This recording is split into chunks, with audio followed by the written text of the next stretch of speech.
Hey guys, Mark Ferrasci, Protect Dog Training and Lucifer, yay!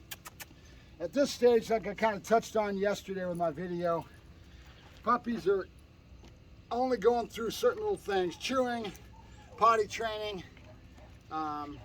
getting into trouble and mischief. Like he was just in the house chewing, going after my towel that was on my towel rack down by the stove, grabbing it, taking it in the room. So I was going over and correcting him for it, redirecting him on the chew stuff that I do want him to chew on, and trying to keep him out of trouble.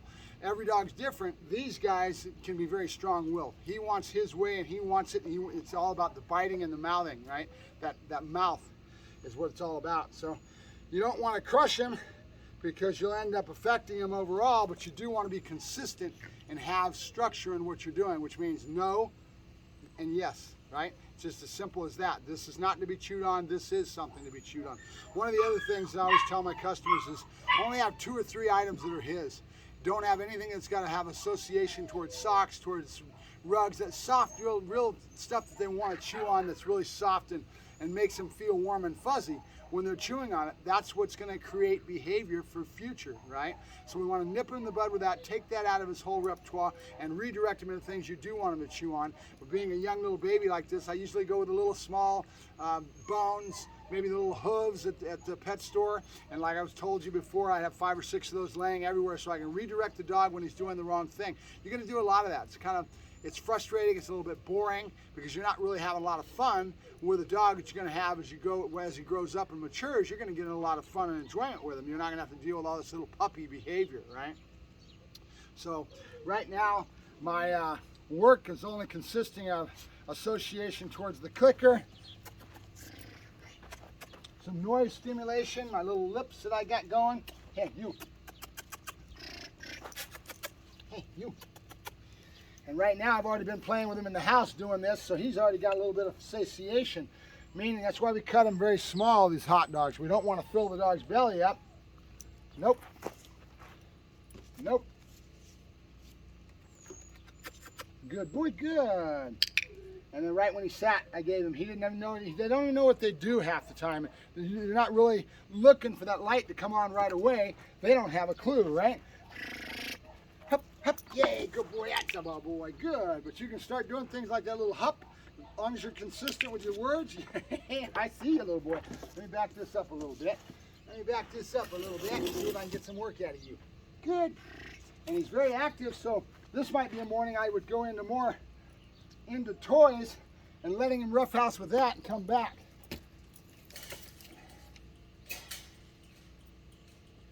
And that's kind of what I'm talking about when I'm always talking about the gut feeling, right? You got to feel it. Good boy, good. Good boy, good boy. Good boy. Good boy, good. And this is more about letting his mouth feel it, right? Taste it, smell it.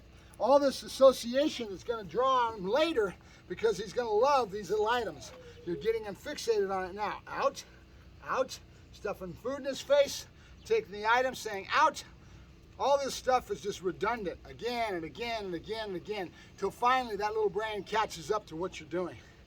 All right, good boy, good boy. Yes, good boy, good. That's my boy, good.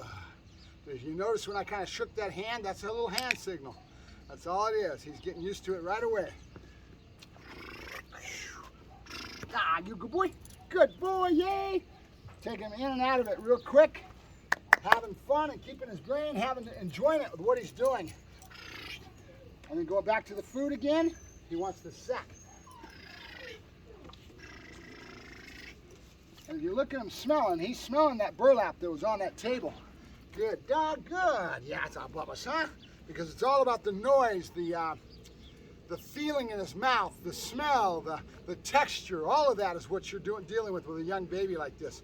It's going to catch up with time. Good boy, good. Yeah, good boy. Ah, good boy, good. Good boy, good boy. And see, I can set that bite by doing that marker. After a while, that will become a fixated behavior of him digging in deeper because I'm doing things in the right way. And you do it very small, very minute, really short little sessions. Move to the next thing. Come, give him little sweet, real sweet little taste. That's what you're after. That's the whole thing. Although most people make the biggest mistake with trying to get their dog to go after balls and to chase things when the dog doesn't have that drive, maybe a different breed, maybe a different dog, and they're wondering why their dog doesn't do it. It's because they usually go out and throw this ball 1,000,000 times. Dog gets all tired out, and then they leave the dog's mind in that state of mind of boredom and going over and laying down and just being out of it. That's where they leave the dog's mind. Don't leave the dog's mind in that state of mind. Leave them where they want more and they're totally excited. It's so sweet that it almost stings, right? You know, something so sweet that almost burns your mouth when you put it in your mouth because it's so sweet. That real sweet. That's what you want to do with behaviors like this. Make them so sweet that the dog wants more all the time. Yeah, good boy, good. Yeah, go, good boy. Good boy. And then take it away, right? That's what you want to do.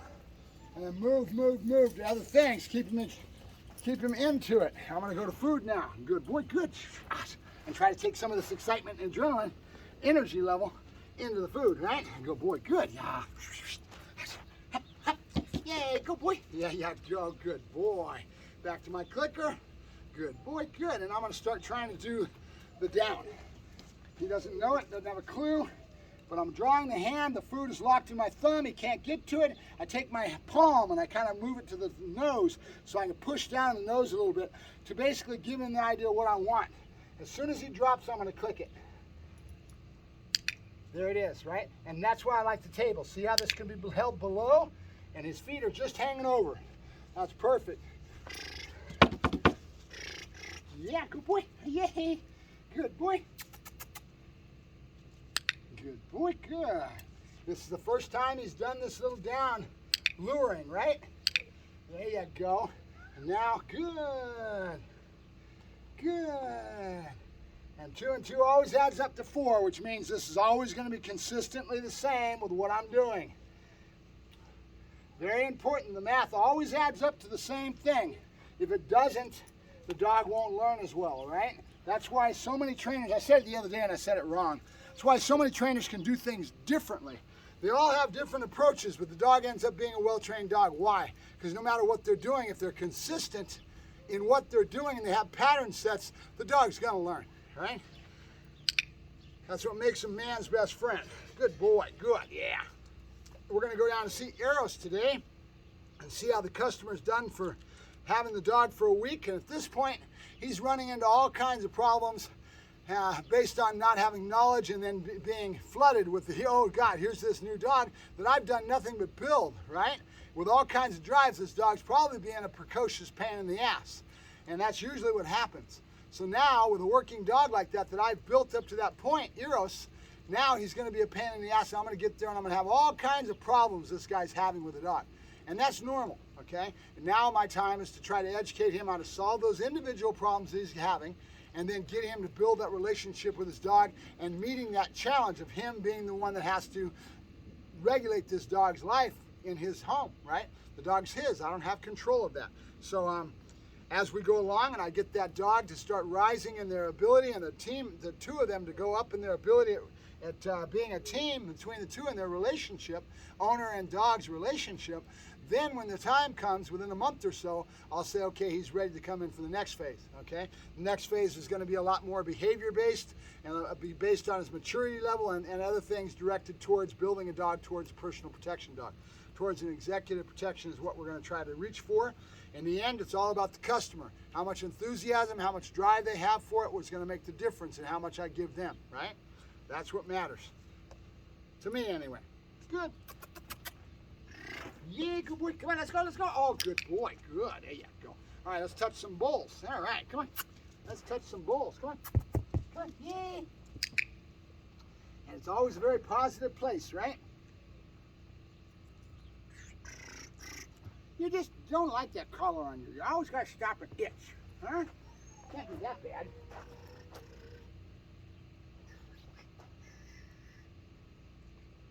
I'm going to give it to you until you do what I want.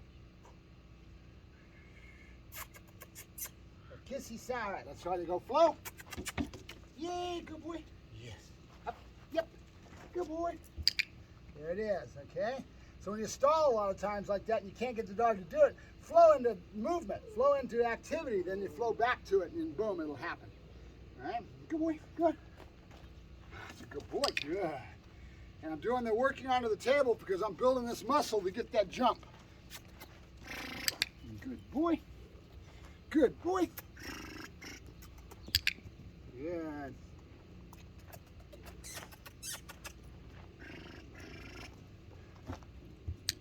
Good. I don't know if you noticed that or not, but as time goes along, you see how, really, timing-wise, right away I click it right when this happens. As time goes along, he'll get more and more adept at understanding that click means I'm doing the right thing. That's where we're teaching the dog to learn, right? So timing with a clicker cannot be refuted. You got instant timing. Right when something happens, you're going to be right there with your thumb. If you're practiced well enough, nope, nope, nope. I clicked and didn't give it to him. That's a general break of rules, but I'll do it again. Oh yes, a little bit of kickback on that leash. Good. Yep, yep. And he keeps not coming off and not touching the bowl. So I'm doing that old rob him of food routine. He doesn't understand what that is yet, but he will. His brain will pick up and say, wait a minute, I'm not getting what I want, if he wants it bad enough. But remember, I told you I already worked him in the house a little bit, so his belly's already satiated. Good. So 2 or 3 times of not getting a click, and all of a sudden one that he does, with time goes along, he'll start figuring out what it is that's getting him his reward. Hup, hup. Good boy, good. Good boy. We're almost done. I'm going to go back into play and we're going to end. Hey. See how that brain floats? And it's all about the nose, right?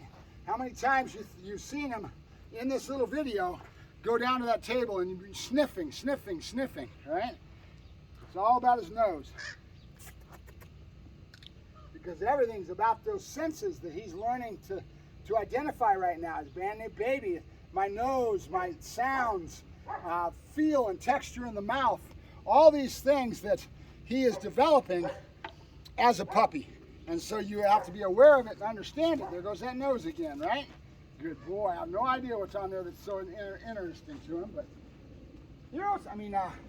Lucifer, Lucifer, Lucifer. Yay, good boy, Lucifer, good boy. All right, let's go to play.